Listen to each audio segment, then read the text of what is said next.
Bonjour à tous, bonjour à toutes. Donc je se retrouve pour une nouvelle vidéo. Donc c'est entre parenthèses un unboxing du nouveau carburateur pour le 77. Donc c'est un carburateur Sunwear donc de 30 mm. Donc le modèle c'est un HB30Z. Donc vous voyez 30 mm sur Word, donc c'est un PWK. Dans la boîte est très jolie. Enfin vous voyez, donc c'était emboîté comme ceci. Enfin, dans l'autre sens, pardon, comme ceci. Moi je l'ai un petit peu déballé sans vous parce que je voulais vérifier 2-3 trucs dedans.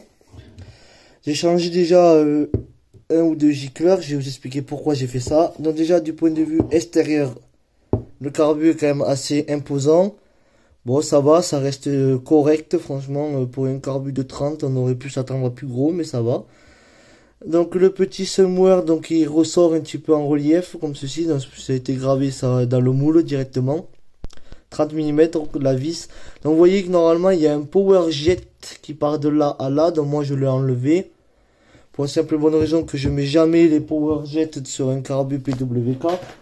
Parce que je vais vous expliquer pourquoi. Et il n'y a pas que moi qui fais ça, il y a beaucoup de personnes. Donc voici le tuyau calé ici pour le power jet. Donc voilà, donc je vais vous expliquer pourquoi. Parce que tout simplement, le PowerJet, déjà, ça rajoute une difficulté de réglage.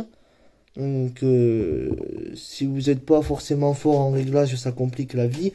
Et en plus de ça, comme ça marche par dépression, pour que la quantité d'essence soit assez abondante à haut régime pour avoir un rendu de perf, et il faut retirer une longue pointe jusqu'à vraiment que l'essence arrive vraiment en haut.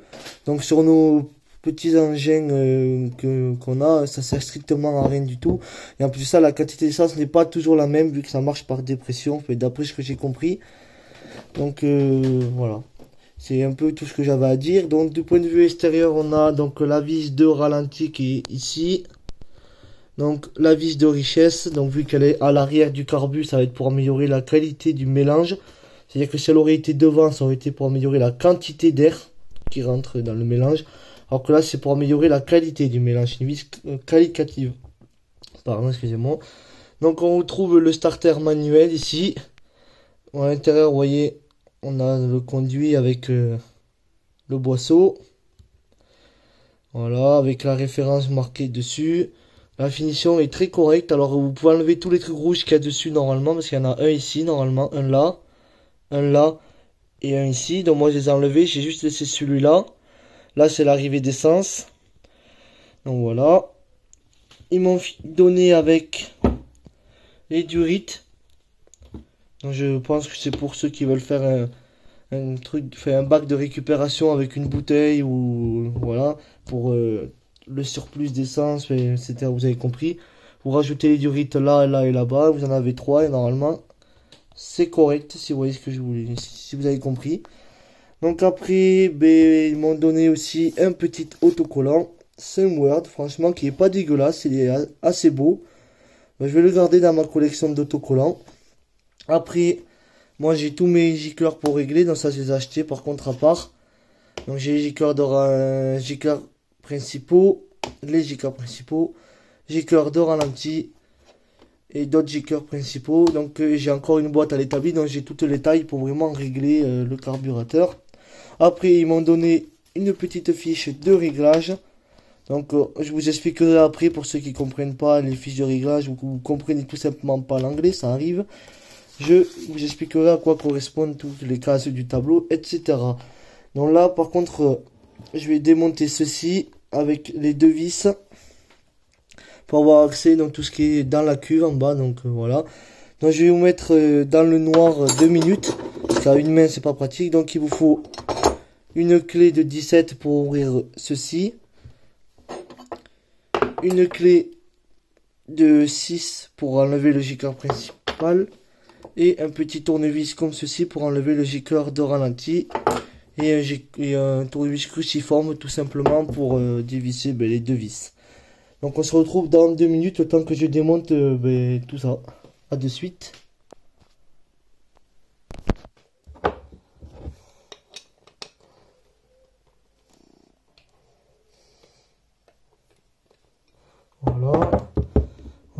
ça.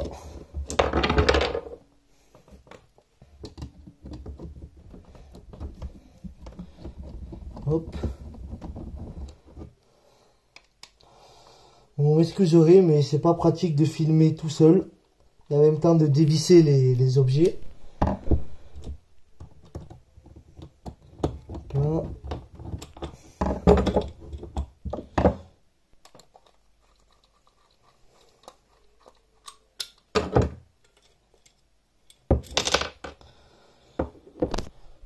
Voilà, donc une fois qu'on a tout démonté, donc le carburateur se présente comme ceci. Donc déjà vous pouvez vérifier votre niveau de cuve en prenant votre carbu comme ceci.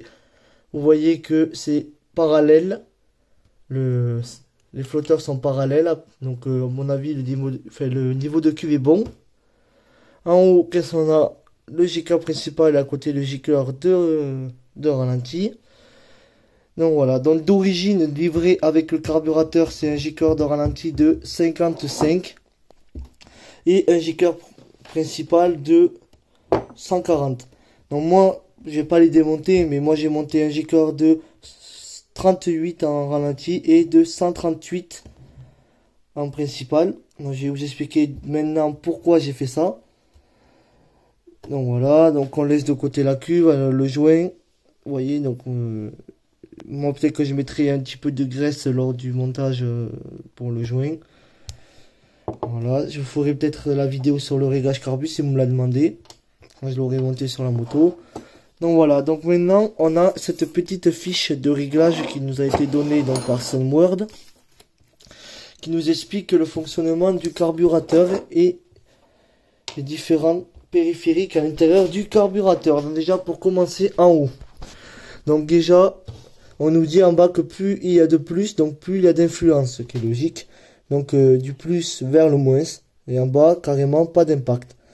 Et là on nous donne les vitesses, les speeds, avec l'ouverture en gros, enfin la vitesse.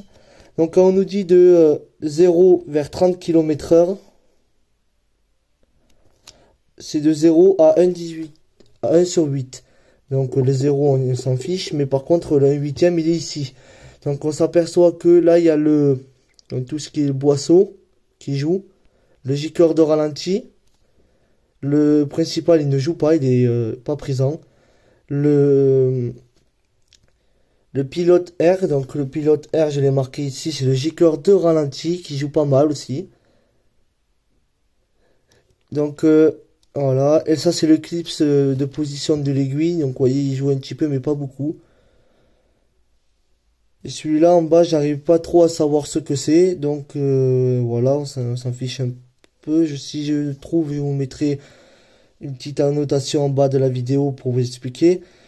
Donc le pilote jet c'est le J-cœur de ralenti, le main jet c'est le J-cœur principal, clips position of needle, donc m'excuserez mon accent en anglais mais je suis pas très bon, c'est la position de clips de l'aiguille, et le pilote R screw, je sais pas trop comment on le dit, c'est la vis de richesse. Voilà, c'est la vis de richesse.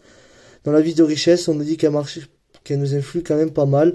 Donc après passer de 0 à 60 km/h, c'est 1/8 et 1/4. Donc au début ça va être 1/8, puis après ça va être 1 sur 4. 1 sur 4, on s'aperçoit que le boisseau il joue encore beaucoup. Le J-cœur de ralenti il joue encore. Le J-cœur principal n'est toujours pas présent. Et la vis d'air est encore présente. Avec le leader jet qui est réduit par contre. Et le clip de position il influe pareil. Donc voilà, donc après on passe à 3/8, donc 3 sur 8, on n'en a pas en bas apparemment. 1/2, donc voilà, donc 1/2, 3/4. Donc avant il y a de 60 à 80, si ça vous intéresse, il y a 1/4, 1/4, 1/2, donc vous prenez les trucs d'1/4, vous prenez les trucs d'1/2, vous essayez et vous verrez bien. Et après il y a 1/2, 3/4, donc 1/2, 3/4, donc c'est cette plage là. Et après il y a 3/4 et 4/4.